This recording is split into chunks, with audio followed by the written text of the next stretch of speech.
Exclusive ಇದು. Dharmasthala ಕೇಸ್ಗೆ entry ಆಯಿತು ಇಡಿ enforce department. ಬುರುಡೆ gang ಹಣಕಾಸು ಮೂಲವನ್ನ ಕೆದಕೋದಕ್ಕೆ ಇಡಿ ಎಂಟ್ರಿ ಆಗಿದೆ. ಬುರುಡೆ ಗ್ಯಾಂಗ್ ವಿದೇಶಿ ಫಂಡ್ ಮೇಲೆ ಇಡಿ ಕಣ್ಣಿಟ್ಟಿದೆ. ಎಲ್ಲರೂ ಹೇಳುವಂತ ಸಾಮಾನ್ಯ ಆರೋಪ ಏನು ಕೇಳಿದ್ರೆ, ಈ ಬುರುಡೆ ಗ್ಯಾಂಗ್ಗೆ ವಿದೇಶದಿಂದ ಫಂಡಿಂಗ್ ಆಗಿದೆ. ಧರ್ಮಸ್ಥಳ ದೇವಸ್ಥಾನದ ವಿರುದ್ಧ ಷಡ್ಯಂತ್ರ ಮಾಡೋದಕ್ಕೆ ಹೊರ ದೇಶಗಳಿಂದ ಫಂಡ್ ಮಾಡಿದ್ದಾರೆ. ಕೆಲವು ಮಿಷನರಿಗಳು ಇದರಲ್ಲಿ ಕೈವಾಡವನ್ನ ಬೀರಿದ್ದಾವೆ ಅನ್ನುವ ಆರೋಪದ ಹಿನ್ನೆಲೆ ಇಡಿ ಅಧಿಕಾರಿಗಳು ಈಗ ಇದರ ತನಿಖೆ ಮಾಡೋದಕ್ಕೆ ಎಂಟ್ರಿ ಆಗಿದೆ. ಇಡಿ ಎಂಟ್ರಿ ಆಗಿದೆ ಧರ್ಮಸ್ಥಳಕ್ಕೆ. ಈಗ ಈ ತಲೆಬುರುಡೆ ಪ್ರಕರಣದಲ್ಲಿ ಇಡಿ ಎಂಟ್ರಿ ಆಗಿದೆ. ಬುರುಡೆ ಗ್ಯಾಂಗ್ಗೆ ವಿದೇಶಿ ಫಂಡ್ ಬಂದಿದೆ ಅನ್ನುವ ಹಿನ್ನೆಲೆಯಲ್ಲಿ ಇಡಿ ಈಗ ಎಲ್ಲವನ್ನು ಕೂಡ ತನಿಖೆ ಮಾಡೋದಕ್ಕೆ ಹೊರಗೆಳೆಯೋದಕ್ಕೆ ಇಡಿ ಎಂಟ್ರಿ ಆಗಿದೆ. ಎನ್ಫೋರ್ಸ್ ಡಿಪಾರ್ಟ್ಮೆಂಟ್ ಈಗ ಧರ್ಮಸ್ಥಳದ ಬುರುಡೆ ಗ್ಯಾಂಗ್ನ ಅಸಲಿ ಹಣಕಾಸಿನ ವಿಚಾರದ ಮುಖವಾಡವನ್ನು ತೆರೆದಿಡುವುದಕ್ಕೆ ಈಗ ಇಡಿ ಎಂಟ್ರಿ ಆಗಿದೆ. ಧರ್ಮಸ್ಥಳ ದೇವಸ್ಥಾನದ ವಿರುದ್ಧ ಅಪಪ್ರಚಾರ ಮಾಡೋದಕ್ಕೆ, ಧರ್ಮಸ್ಥಳ ದೇವಸ್ಥಾನಕ್ಕೆ ಕಪ್ಪು ಚುಕ್ಕೆಯನ್ನು ತರೋದಕ್ಕೆ ವಿದೇಶಿ ಕೈಗಳಿಂದ, ಕಾಣದ ಕೈಗಳಿಂದ ಈ ಬುರುಡೆ ಗ್ಯಾಂಗ್ಗೆ ಹಣ ಸಂದಾಯ ಆಗಿದೆ ಅನ್ನೋ ಗಂಭೀರ ಆರೋಪದ ಹಿನ್ನೆಲೆ ಈಗ ಇಡಿ ಅಧಿಕಾರಿಗಳು ಎಂಟ್ರಿ ಆಗಿದ್ದಾರೆ. ಬುರುಡೆ ಗ್ಯಾಂಗ್ ಹಣಕಾಸು ಮೂಲವನ್ನ ಕೆದಕೋದಕ್ಕೆ ಈಗ ಇಡಿ ಎಂಟ್ರಿ ಆಗಿದೆ. ರಿಪಬ್ಲಿಕ್ ಕನ್ನಡದ ಅತಿ ದೊಡ್ಡ ಇಂಪ್ಯಾಕ್ಟ್ ಇದು. ನಾವು ಹೇಳಿದ್ವಿ, ವಿದೇಶಿ ಮೂಲಗಳಿಂದ ಈ ಬುರುಡೆ ಗ್ಯಾಂಗ್ಗೆ ಹಣ ಸಂದಾಯ ಆಗಿದೆ ಅಥವಾ ಹಣ ಹರಿದು ಬಂದಿದೆ ಅನ್ನೋದನ್ನ ಹೇಳಿದ್ವಿ. ಇವರು ಕಾಲ್ಪನಿಕ ವ್ಯಕ್ತಿಗಳನ್ನ ಸೃಷ್ಟಿ ಮಾಡಿದ್ರು, ಕಾಲ್ಪನಿಕ ಸಾಕ್ಷಿಗಳನ್ನ ಸೃಷ್ಟಿ ಮಾಡಿದ್ರು, ಇಲ್ಲ ಸಲ್ಲದ ಕಥೆಯನ್ನ ಕಟ್ಟಿದ್ರು, ಇವರಿಗೆ ಕೈ ತುಂಬ ಹಣ ಕೊಟ್ಟಿದ್ರು. ಈ ಕಾರಣದಿಂದ ಅವರು ಯಾರು ಬುರುಡೆ ಗ್ಯಾಂಗ್ ಹೇಳಿದ ಹಾಗೆ ಇವರು ನಾಟಕ ಮಾಡಿದ್ರು, ಹೈ ಡ್ರಾಮಾ ಮಾಡಿದ್ರು. ಇದೆಲ್ಲದರ ಹಿಂದೆ ಇದ್ದದ್ದು ಕಾಣದ ಕೈಗಳು. ಕಾಣದ ಕೈಗಳಿಗೆ ಹಣ ಸಂದಾಯ ಆಗಿದ್ದು ವಿದೇಶಗಳಿಂದ, ಕೆಲವು ಮಿಷನರಿಗಳಿಂದ ಹಣ ಬಂದಿದೆ ವಿದೇಶದಿಂದ ಅನ್ನೋದನ್ನ ನಾವು ಹೇಳ್ತಾ ಇದ್ವಿ. ರಿಪಬ್ಲಿಕ್ ಕನ್ನಡದ ಅತಿ ದೊಡ್ಡ ಇಂಪ್ಯಾಕ್ಟ್ ಇದು. ಬುರುಡೆ ಗ್ಯಾಂಗ್ನ ವಿದೇಶಿ ಫಂಡಿಂಗ್ ಬಗ್ಗೆ ಮೊದಲು ವರದಿ ಮಾಡಿದ್ದು ನಿಮ್ಮ ರಿಪಬ್ಲಿಕ್ ಕನ್ನಡ. ವಿದೇಶಿ ಫಂಡಿಂಗ್ ಬಗ್ಗೆ ವರದಿಯನ್ನ ನಾವು ಮಾಡಿದ್ವಿ. ಈ ವರದಿಯ ಆಧಾರದ ಮೇಲೆ ಈಗ ಇಡಿ ಅಧಿಕಾರಿಗಳು ತನಿಖೆಗೆ ಧರ್ಮಸ್ಥಳಕ್ಕೆ ಬಂದಿದ್ದಾರೆ.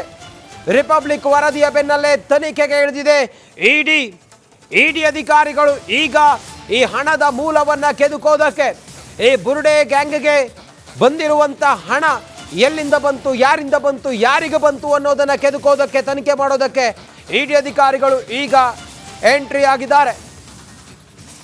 ಇದರಲ್ಲಿ ಅಸಲಿ ಮುಖವಾಡ ಬಯಲಾಗುತ್ತೆ. ಕಾಣದ ಕೈಗಳಿಗೆ ಯಾರಿಂದ ಹಣ ಬಂದಿದೆ, ಹಣವನ್ನ ತೆಗೆದುಕೊಂಡು ಇವರು ಧರ್ಮಸ್ಥಳದಲ್ಲಿ ಇಷ್ಟೆಲ್ಲ ನಾಟಕ ಮಾಡಿದ್ರು. ನೂರಾರು ಹೆಣಗಳನ್ನು ಹೂತಿದ್ದೇವೆ ಅನ್ನುವ ಕಥೆಯನ್ನ ಕಟ್ಟಿದ್ರು. ಅನನ್ಯ ಭಟ್ ಇಲ್ಲದ ಹೆಸರು, ಇಲ್ಲದ ವ್ಯಕ್ತಿಯನ್ನ ಸೃಷ್ಟಿ ಮಾಡಿದ್ರು. ಯಾವುದೋ ಫೋಟೋವನ್ನ ತೋರಿಸಿ ನನ್ನ ಮಗಳು ಅಂತ ಹೇಳಿದ್ರು. ಎಲ್ಲೋ ಇದ್ದವನನ್ನ ಕರ್ಕೊಂಡು ಬಂದು ಧರ್ಮಸ್ಥಳದಲ್ಲಿ ಇವರು ಹೆಣ ಹೂತಿದ್ದಾನೆ, ಆತನ ಕೈಯಾರ ಹೂತಿದ್ದಾನೆ ಅಂತ ಹೇಳಿದ್ರು. ಯಾರದ್ದೋ ಬುರುಡೆಯನ್ನ ತೆಗೆದುಕೊಂಡು ಬಂದ್ರು. ನಾನು ಈ ಬುರುಡೆಯನ್ನ ಧರ್ಮಸ್ಥಳದ ನೇತ್ರಾವತಿಯ ತಟದಲ್ಲಿ ಹೂತಿದ್ದೇನೆ ಅಂತ ಹೇಳಿದ್ರು. ಇದೆಲ್ಲ ಹೈಡ್ರಾಮಾ, ಇದೆಲ್ಲ ಕಾಲ್ಪನಿಕ ಕಟ್ಟು ಕಥೆಗಳಿಗೆ ಇತಿಶ್ರೀ ಹಾಡೋದಕ್ಕೆ SIT ಅದಕ್ಕೆ ತನಿಖೆ ಮಾಡ್ತಾ ಇದ್ರೆ. ರಿಪಬ್ಲಿಕ್ ಕನ್ನಡ ಹೇಳಿತ್ತು ವಿದೇಶದಿಂದ ಫಂಡಿಂಗ್ ಆಗಿತ್ತು ಅಂತೇಳಿ ಹೇಳಿತ್ತು. ಈಗ ಈ ಆರೋಪದ ಹಿನ್ನೆಲೆ ನಾವು ಸುದ್ದಿಯನ್ನ ಬ್ರೇಕ್ ಮಾಡಿ ಆದ ನಂತರ, ನಾವಿದನ್ನ ಎಕ್ಸ್ಪೋಸ್ ಮಾಡಿ ಆದ ನಂತರ ಇಡಿ ಅಧಿಕಾರಿಗಳು ಎಸ್ ಹೌದು ವಿದೇಶಿ ಹಣ ಹರಿದು ಬಂದಿದ್ದು ನಿಜ, ಇದರ ತನಿಖೆ ಆಗಬೇಕು ಅಂತೇಳಿ ಇಡಿ ಈಗ ಎಂಟ್ರಿ ಆಗಿದೆ. ಬುರುಡೆ ಗ್ಯಾಂಗ್ ವಿರುದ್ಧ ಫೇಮಾ ಅಡಿ ಕೇಸ್ ದಾಖಲಾಗುತ್ತಾ? ಫೇಮಾ ವಿದೇಶಿ ವಿನಿಮಯ ನಿರ್ವಹಣಾ ಕಾಯ್ದೆ ಅಡಿಯಲ್ಲಿ 2 ದೂರುಗಳ ಅಡಿಯಲ್ಲಿ ಇಡಿ ತನಿಖೆಯನ್ನು ಮಾಡುತ್ತೆ. ಇದು ರಿಪಬ್ಲಿಕ್ ಕನ್ನಡದ ಮ್ಯಾಸಿವ್ ಇಂಪ್ಯಾಕ್ಟ್, ರಿಪಬ್ಲಿಕ್ ಕನ್ನಡದ ಮಹಾ ಇಂಪ್ಯಾಕ್ಟ್ ಇದು. ನಾವು ನಿರಂತರವಾಗಿ ಈ ಬುರುಡೆ ಗ್ಯಾಂಗ್ ವಿಚಾರವಾಗಿ ಇವರಿಗೆ ಹಣ ಎಲ್ಲಿಂದ ಬಂತು, ಹೇಗೆ ಬಂತು, ಯಾಕಾಗ ಬಂತು, ಇವರು ಏನೆಲ್ಲ ಹೈಡ್ರಾಮಾ ಮಾಡಿದ್ರು, ಏನೆಲ್ಲ ಕತೆ ಕಟ್ಟಿದ್ರು, ಇವರ ಉದ್ದೇಶ ಏನಾಗಿತ್ತು, ಇದೆಲ್ಲವನ್ನು ಕೂಡ ನಾವು ಎಳೆಯಾಗಿ ಜನರ ಮುಂದೆ ತೆರೆದಿಟ್ಟಿದ್ವಿ. ಇದಾದ ನಂತರ ಈಗ ಇಡಿ ಅಧಿಕಾರಿಗಳು ಎಂಟ್ರಿ ಆಗಿದ್ದಾರೆ. ಇದು ರಿಪಬ್ಲಿಕ್ ಕನ್ನಡದ ಮ್ಯಾಸಿವ್ ಇಂಪ್ಯಾಕ್ಟ್, ರಿಪಬ್ಲಿಕ್ ಕನ್ನಡದ ಇಂಪ್ಯಾಕ್ಟ್ ಇದು. ಒಡನಾಡಿ ಮತ್ತು ಸಂವಾದ NGO ಮೇಲೆ ಇಡಿ ಕಣ್ಣಿದೆ ಅನ್ನುವ ಮಾಹಿತಿ ಲಭ್ಯ ಆಗಿದೆ. ನೋಡಿ, ಮುಂದುವರೆದು ಗಮನಿಸ್ತಾ ಹೋದ್ರೆ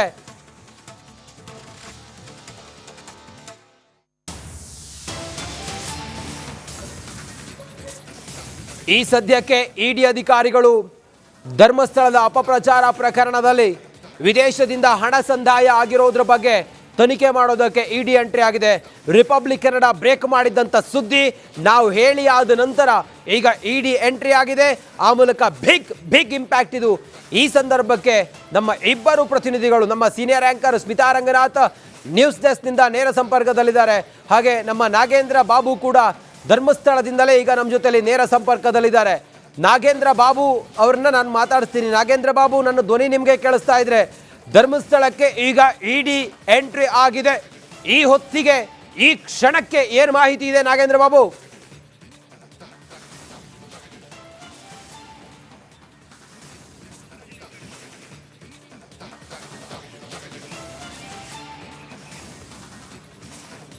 ಎಸ್ ರಂಜಿತ್, ನೋಡಿ, ಒಂದು ಕಡೆ ಈಗ ಇಡಿ ಎಂಟ್ರಿ ಆಗಿದೆ ಅನ್ನೋ ಮಾಹಿತಿ ರಿಪಬ್ಲಿಕ್ ಕನ್ನಡಕ್ಕೆ ಲಭ್ಯವಾಗಿದೆ. ಪ್ರಮುಖವಾಗಿ 2 NGOಗಳಿಗೆ ಫಾರಿನ್ ಫಂಡ್ ಬಂದಿದೆ ಅನ್ನೋ ಮಾಹಿತಿಯನ್ನು ಆಧರಿಸಿ ದೂರು ಬಂದಂಥ ಹಿನ್ನೆಲೆಯಲ್ಲಿ, ಸಾಕಷ್ಟು ದೂರುಗಳು ಕೇಳಿ ಬಂದಂಥ ಹಿನ್ನೆಲೆಯಲ್ಲಿ ಈಗ ಇಡಿ ಎಂಟ್ರಿ ಆಗಿ ಒಂದಷ್ಟು ಇನ್ವೆಸ್ಟಿಗೇಷನ್, ತನಿಖೆಯನ್ನು ಮಾಡುವ ಪ್ರಕ್ರಿಯೆಗೆ ಮುಂದಾಗಿದೆ. ಅದರಲ್ಲೂ ಪ್ರಮುಖವಾಗಿ ಈಗ ಇರುವಂಥ ವಿಚಾರ ಅಂತಂದರೆ, ಕಳೆದ 5 ವರ್ಷಗಳ ಟ್ರಾನ್ಸಾಕ್ಷನ್ನ ಡೀಟೇಲ್ಸನ್ನು ತೆಗೆದುಕೊಳ್ಳೋದಕ್ಕೆ ಖುದ್ದು SBIಗೆ ಇಡಿ ಅಧಿಕಾರಿಗಳು ಲೆಟರ್ ಅನ್ನು ಕೂಡ ಬರೆದಿದ್ದು ಸ್ಥಳೀಯ ಪೊಲೀಸರಿಂದ ಒಂದು ಸಹಾಯವನ್ನ ಕೂಡ ಕೋರಿದ್ದಾರೆ.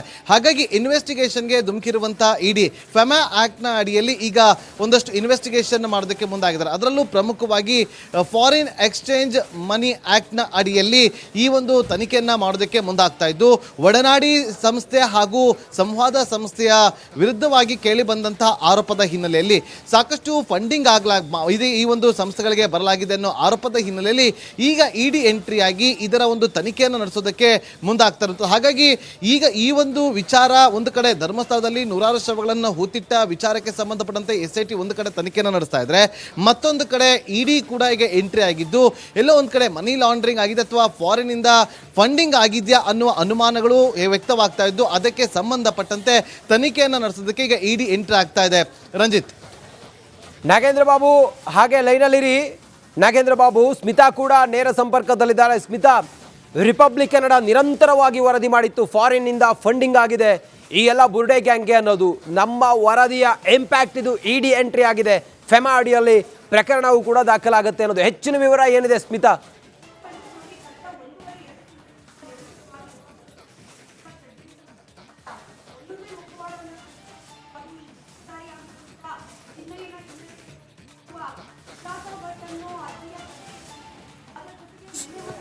ಸ್ಮಿತಾ, ಜಸ್ಟ್ ಹೋಲ್ಡ್ ಸ್ಮಿತಾ, ಸಂಪರ್ಕ ಕಡಿತ ಆಗಿದೆ ಸ್ಮಿತಾ, ಮತ್ತೆ ನಿಮ್ಮನ್ನು ಸಂಪರ್ಕಿಸುವ ಪ್ರಯತ್ನವನ್ನು ಮಾಡ್ತೀನಿ. ನೋಡಿ, ಫಾರಿನ್ ಎಕ್ಸ್ಚೇಂಜ್ ಮನಿ ಆಕ್ಟ್ ಅಡಿಯಲ್ಲಿ ಇಡಿ ಅಧಿಕಾರಿಗಳು ಪ್ರಕರಣವನ್ನು ದಾಖಲು ಮಾಡಿಕೊಂಡು ಈ ಬುರ್ಡೆ ಗ್ಯಾಂಗ್ಗೆ ಬಂದಿರುವಂಥ ಹಣದ ಮೂಲ ಇದನ್ನು ಪರಿಶೀಲನೆ ಮಾಡೋದಕ್ಕೆ ತನಿಖೆ ಮಾಡ್ತಾರೆ. ಒಡನಾಡಿ ಮತ್ತು ಸಂವಾದ NGO ಮೇಲೆ ಇಡಿ ಕಣ್ಣಿಟ್ಟಿದೆ. ಈ 2 NGOಗೆ ವಿದೇಶದಿಂದ ಹಣ ಹರಿದು ಬಂದಿದೆ ಅನ್ನುವ ಗಂಭೀರ ಆರೋಪ ಇದೆ. ಈ NGOಗಳಿಗೆ ಫಂಡಿಂಗ್ ಆಗಿದೆ ವಿದೇಶದಿಂದ ಅನ್ನುವ ಆರೋಪ. ಈ ಹಿನ್ನೆಲೆ ಒಡನಾಡಿ ಮತ್ತು ಸಂವಾದ ಮೇಲೆ ಇಡಿ ಕಣ್ಣಿಟ್ಟಿದೆ. ಇದರಿಂದ ಹೋಗಿರುವಂಥ ಹಣ, ಈ NGOಗೆ ಬಂದಿರುವಂಥ ಹಣ, ಬೇರೆ ಯಾರ್ಯಾರಿಗೆ ಇವರು ಹಣ ಕೊಟ್ಟಿದ್ದಾರೆ, ಈ ಎಲ್ಲ ಕಾಲ್ಪನಿಕ ಕಥೆಗಳನ್ನು ಸೃಷ್ಟಿ ಮಾಡಿದಂಥ ವ್ಯಕ್ತಿಗಳಿದಾರಲ್ಲ, ನಾನು ನೋಡಿದ್ದೀನಿ, ನಾನು ಹೆಣ ಹೂತಿದ್ದೀನಿ, ನನ್ನ ಮಗಳು ಹಾಗೆ ಹೀಗೆ ಅಂಥೇಳಿ ಎಲ್ಲ ಹೇಳಿ ಹೈಡ್ರಾಮಾ ಮಾಡಿದವರೆಲ್ಲ ಇದ್ದಾರಲ್ಲ, ಇವರಿಗೇನಾದರೂ ಹಣ ಸಂದಾಯ ಆಗಿದೆಯಾ ಅನ್ನೋದು ತನಿಖೆ ಆಗಬೇಕಾಗಿದೆ. ಒಡನಾಡಿ ಮತ್ತು ಸಂವಾದ NGO ಬ್ಯಾಂಕ್ ಖಾತೆ ಮೇಲೆ ಇಡಿ ಕಣ್ಣಿಡುತ್ತೆ. ಹಣ ವರ್ಗಾವಣೆ ಮೇಲೆ ಇಡಿ ಸತತ ತನಿಖೆ ಮಾಡುವಂಥ ಸಾಧ್ಯತೆ ಇದೆ. ಫಾರಿನ್ ಎಕ್ಸ್ಚೇಂಜ್ ಮನಿ ಆಕ್ಟ್ ಅಡಿಯಲ್ಲಿ ಪ್ರಕರಣ ದಾಖಲಾಗಿ ಇವರ ಎಲ್ಲ ಹಣದ ಮೂಲಗಳನ್ನು ಕೆದಕುವ ಸಾಧ್ಯತೆ ಇದೆ. ಈ ಹಿಂದಿನ 5 ವರ್ಷ